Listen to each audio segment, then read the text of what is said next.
Doresc doar să ajung ca lumea să mă recunoască, să mă vadă așa cum sunt și să mă aprecieze pentru munca pe care am depus-o atâția ani. Pe mine sportul m-a învățat de la început. Trebuie să perseverezi la fiecare antrenament, trebuie să fii atentă la fiecare antrenament, la fiecare detaliu pe care îl faci. Am început să mă gândesc doar la scopul pe care mi l-am propus, la visul pe care l-am.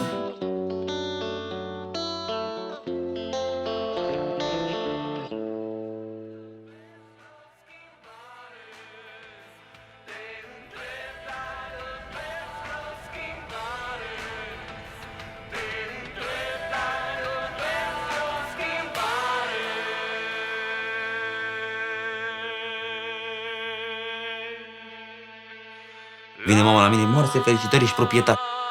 Și zic, mama, mă gândeam, super tare. Și face felicitări. Ai două locuri de veci. Ești proprietar pe 2 locuri de veci. Foarte tare.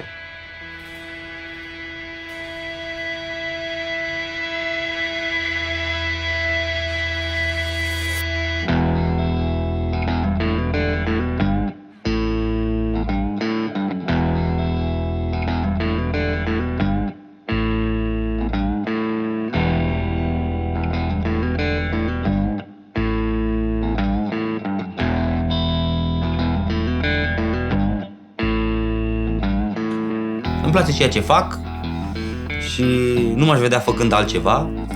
Am contact cu clienții, nu stau închis într-un birou, am alegerea de a face multe lucruri în magazin.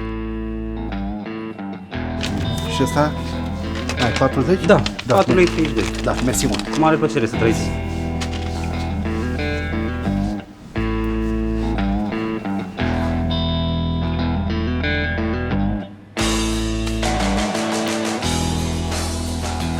Toți ne gândim la succes. Depinde de fiecare în parte ce îl face pe el să fie împlinit. Mă gândesc că ar trebui ca toți dintre noi să fim să ne simțim împliniți în fiecare zi. Trebuie să te consideri un norocos cu fiecare pas pe care îl faci.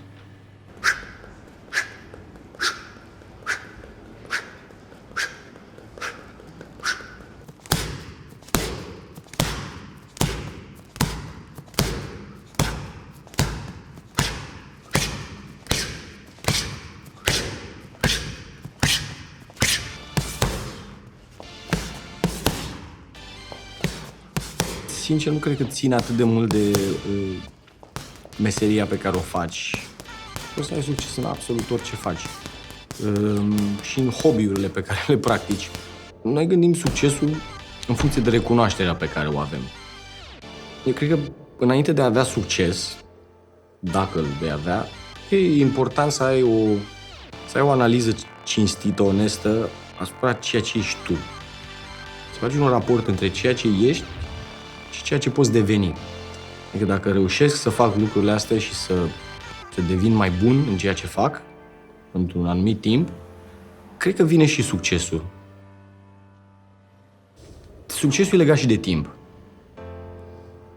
Adică dacă ai ajuns într-un punct în care zici am succes, în momentul ăsta sunt de succes, dar din punctul ăla mai departe nu știi unde vrei să te duci, ți se întâmplă o tragedie.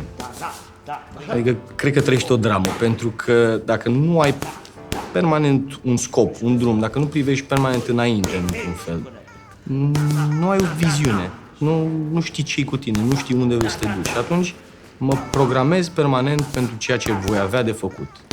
Și fără ca asta să mă mănânce prea mult, să devină așa o chestie de viață și de moarte,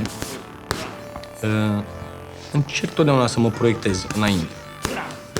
Să văd unde am ajuns și zic de aici unde pot să merg mai departe. Cam ce pot să fac mai bine decât fac. Cam unde nu e ok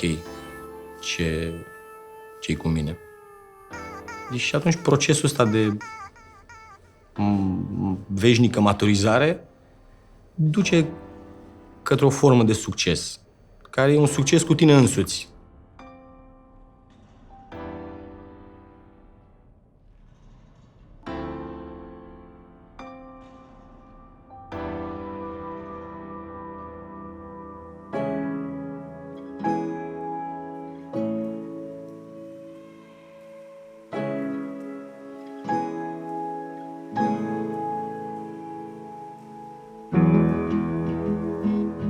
Un sportiv adevărat nu are încredere.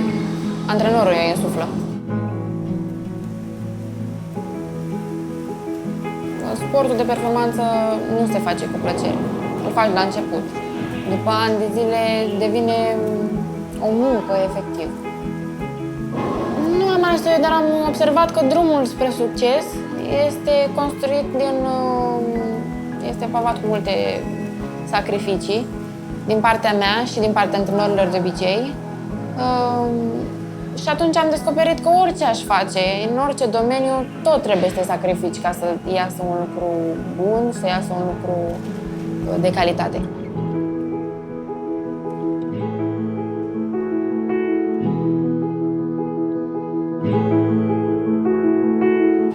Concursul, practic, este premiul suprem la care trebuie să ajung în urma antrenamentelor, dar nu pot să mă duc în fiecare zi cu aceeași energie, cu aceeași stare de bine.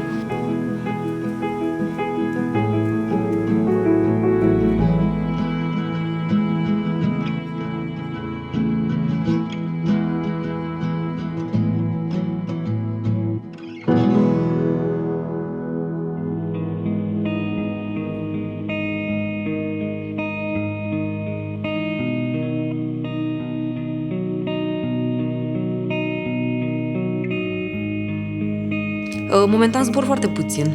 Chiar dacă am licență de pilot, eu zbor extrem de puțin. Facem doar zboruri de cercetare. E altceva. Niciodată nu m-am simțit destul de bună. Nici la ceea ce fac, nici la ceea ce îmi place cu adevărat. Dar asta nu e un motiv să nu merg înainte și nu e un motiv să mă prefac. Adică cei care descurcă într-adevăr lucrurile și oamenii care fac lucruri nu sunt neapărat super siguri pe ei sau super de succes.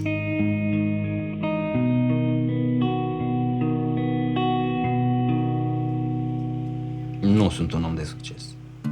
Adică, pe plan profesional, nu. Vreau ceva mai mult de atât.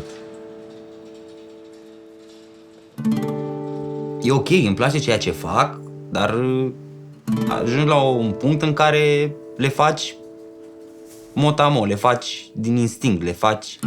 Adică trebuie să înveți și altceva. Poate că mă gândeam la un moment dat să schimb chiar...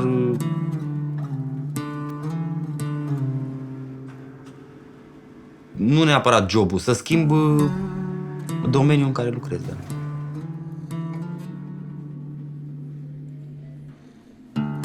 Nu am niciun model de succes momentan.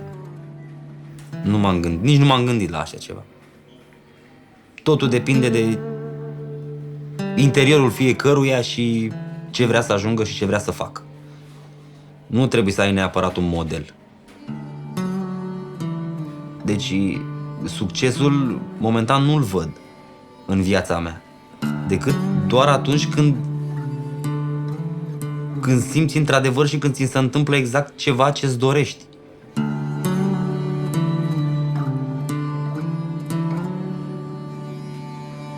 Cred că succesul este atunci când poți că e vorba de mine aici, nu? Să mă simt în siguranță, să mă simt liniștit într-o familie.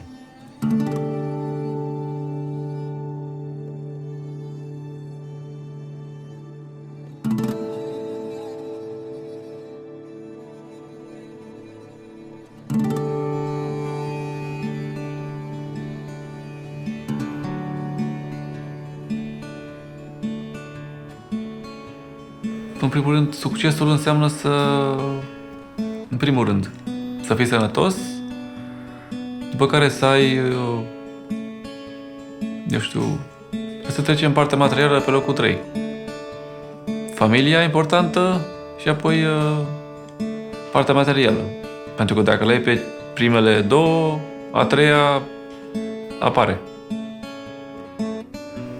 Te simți de succes când câștigi bani munciți. Și poate o parte din banii aia, într-un fel, e bine să-i ajuți și pe cei care nu au, mai ales apropiați, și urmează restul. Să ieși cu prietenii, să călătorești, să faci ceea ce îți place, să îmbogățești, eu știu, cunoștințele și hobby-urile. Meseria a fost mai întâi hobby, să zic, și după aia a devenit meserie. Ceea ce fac de plăcere. Au fost și momente în care aproape că am plâns și m-am întrebat de ce m-am ales chestia asta. Dificultățile au fost când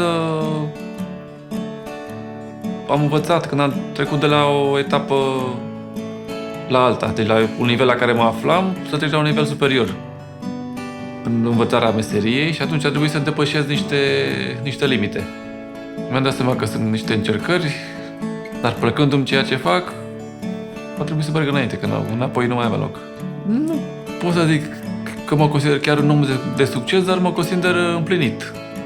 Și bănuiesc că undeva au puncte comune. Faci sacrificii. Faci. În loc să-ți cumperi ceva pentru tine, eu știu, obiecte personale de lux, eu știu, îmbrăcăminte sau altceva, sau de mâncare, ceva deosebit, dai banii pe cărți, pe materiale, pe tot felul de prostii care unii zic că nu merită.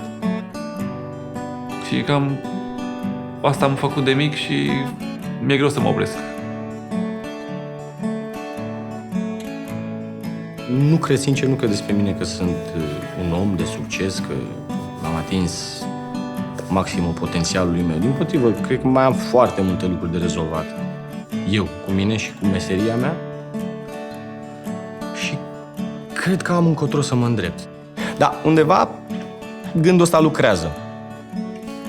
Și fiecare își stabilește un scop, o țintă pe care vrea să o atingă, ca să fie un om de succes. Adică, pentru a fi un om de succes, nu cred că nu trebuie neapărat să fii vedetă. Cred că am parcurs o etapă de când m-am apucat să fac meseria până acum.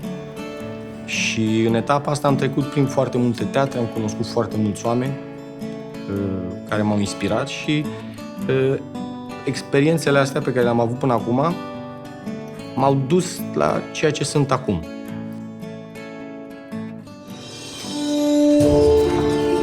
Fluturi! S-au așezat pe mine, normal, fluturii se așează pe tot ce miroase urât, pe hoituri, pe gunoaie, pe rahat. Se joacă jocul, este numai preludul în perecherii. Mascul urmărește femeia, ea țățătoare, parfumată, ea cade leșinată, vine altul după ea mai puternic, mai caragios. Ea țățătoare, parfumată, lăgâdilă cu antenele. Acesta este veșnicul, nemuritorul sex. Bine. Bravo. Deci, domnul Onu, așa, pe final, să ajutați un pic să scădeți...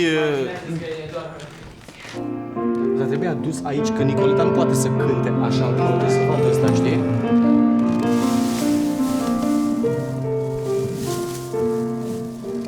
Mai, cât se poate de face trebuie. Jucăm un joc care își bate joc de noi și nu merge orientat așa, stani un joc. Și ce mai ai? Joc perfect. Arunci un zar, perfect, și ești în câștig. Și apoi alt zar, ai pierdut de vilivit. Și peste ani realizezi că ai jucat la zaruri chiar viața ta.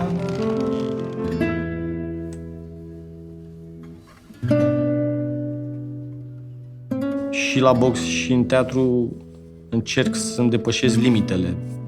E tot un efort fizic și intelectual pe care îl depui. Pentru a avea succes în meseria asta trebuie un context. Nu poți de unul singur să faci așa niște lucruri, știi?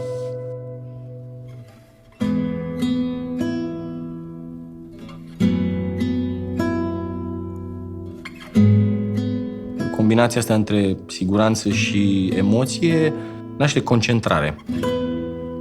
Și asta îți oferă un confort al creației și al interpretării foarte bun. Știi? Adică nu poți să intri fără emoții, așa ca și cum nu se întâmplă nimic, totul e în regulă, îmi fac treaba și plec acasă. Nu, e o emoție indusă de faptul că totuși în fața ta sunt niște oameni, că urmează o oră, 2, 3 în care tu trebuie să repeți la aceeași intensitate lucrurile pe care le-ai mai făcut până atunci.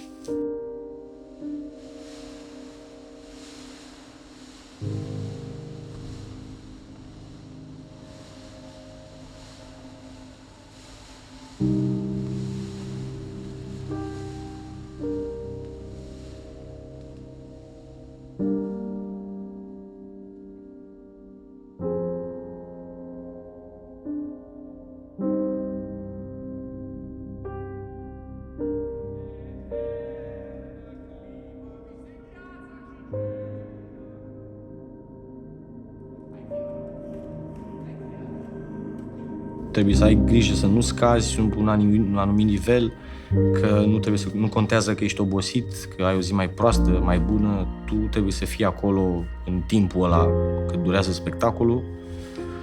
Trebuie să arzi puternic, indiferent de factura rolului, indiferent de alți factori externi.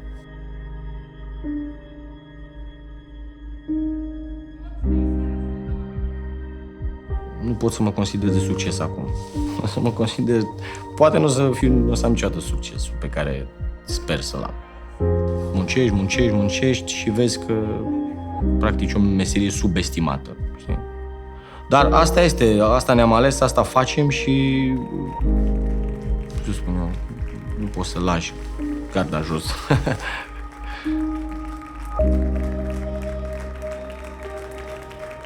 Avem vise, cu toții visăm, cu toții ne dorim și e normal să fie așa. Adică mi s-ar părea să ai o viață foarte tristă, o viață în care nu speri la nimic, nu-ți dorești nimic. Nu, trebuie mers cu pași mici, trebuie să te adaptezi, trebuie să fii pregătit să încasezi bine loviturile pe care ți le mai dă viața și trebuie să fii perseverent.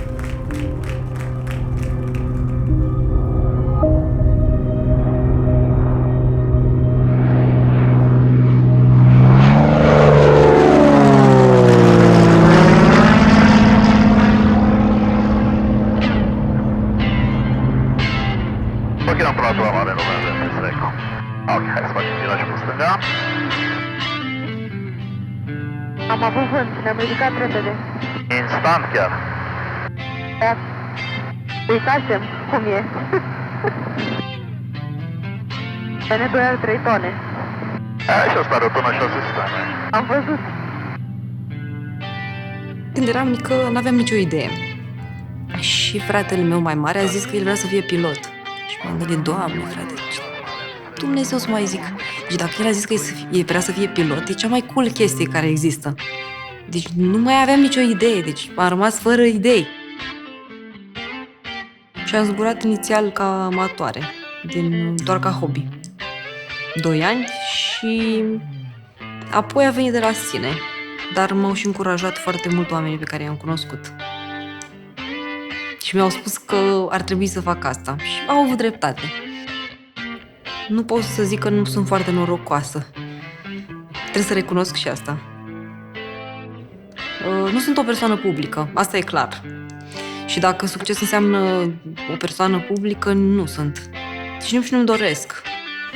Prefer să fac treaba și să meargă lucrurile.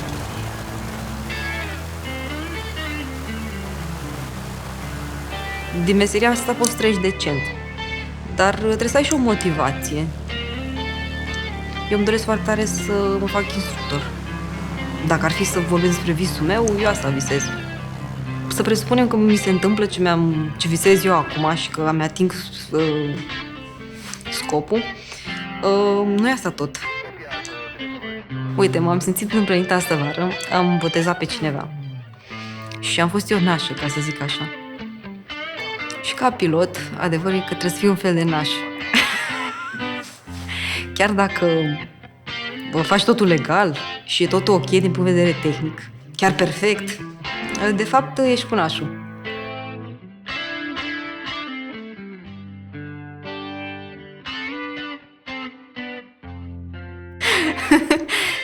Drumul spre succes e cunașul. Pentru că viața merge înainte, chiar dacă trăiești pentru job sau pentru ceea ce faci sau pentru succesul tău, viața merge. E ca un ceas.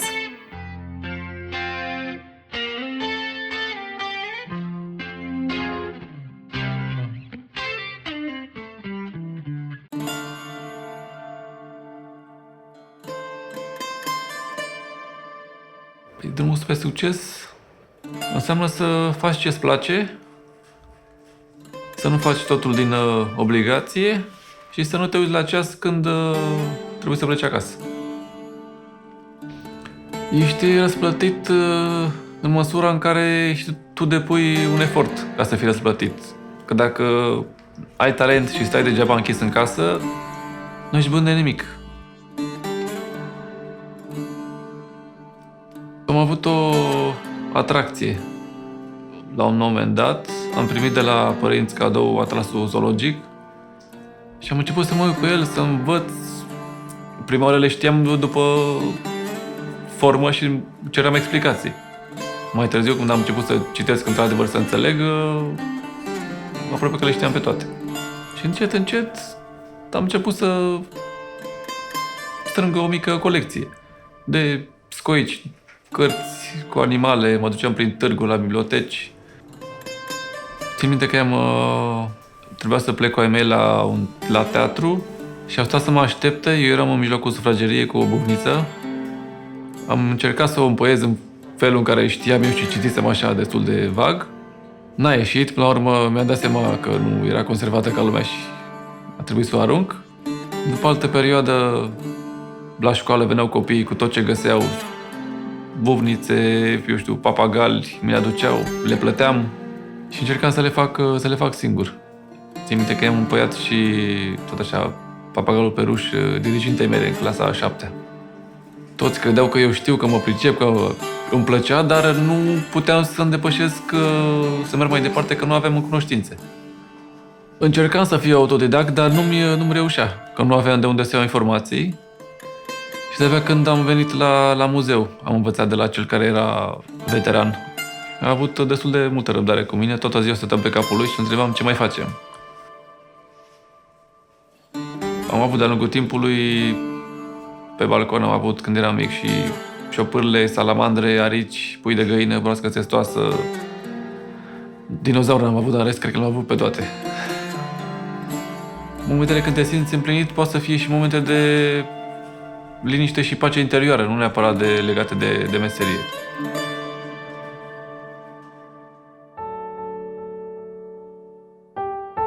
Am sacrificat în primul rând familia, pentru că nu am timp să stau cu ei cât aș vrea. Nu am timp nici să vorbesc cu ei. Chiar dacă mi-aș dori să vorbesc, de exemplu, să-i spun mamei mele ce am făcut peste zi, nu am timp. În al doilea rând am sacrificat școala, pentru că nu am timp destul să învăț. Și atunci am stat pot să zic, mai mult de locul 2, sportul fiind pe primul loc. Dacă trăiești în mediu cu oameni de valoare, devii și tu un om de valoare. Dacă trăiești într-un mediu în care oamenii din jurul tău sunt la un nivel mai mic decât al tău, la care ești, te vor trage înapoi.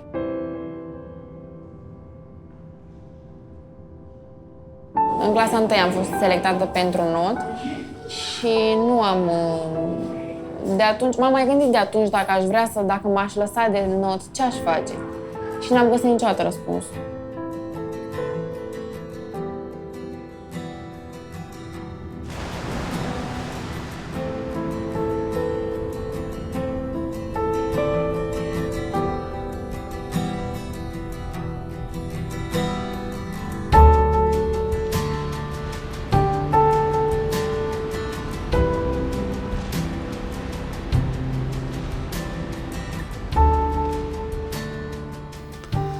Cred că sacrificiile sunt problema.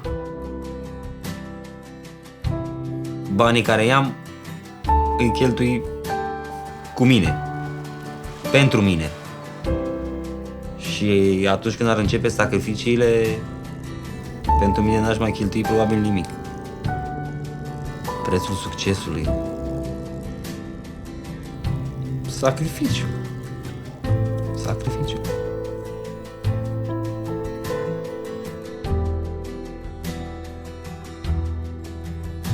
Mă văd cu cel puțin 2 copii și bani să-i întrețin.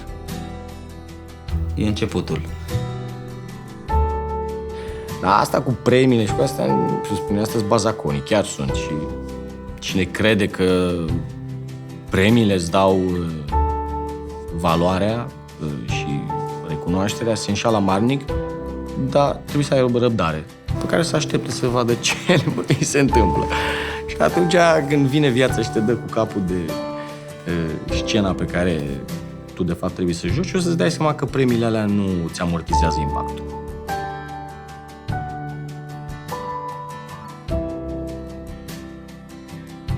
Ținând cont de situația financiară și ținând cont de, ce să mai zic, de multe, rămâne de văzut. Dacă sunt grămezi de bani mai mari sau mai mici. Cei care au se bucură de partea materială, dar sufletul nu este total împlinit. Îmi place să fac cât pot și bine. Nu-mi recunosc limitele și să caut succesul sub orice formă.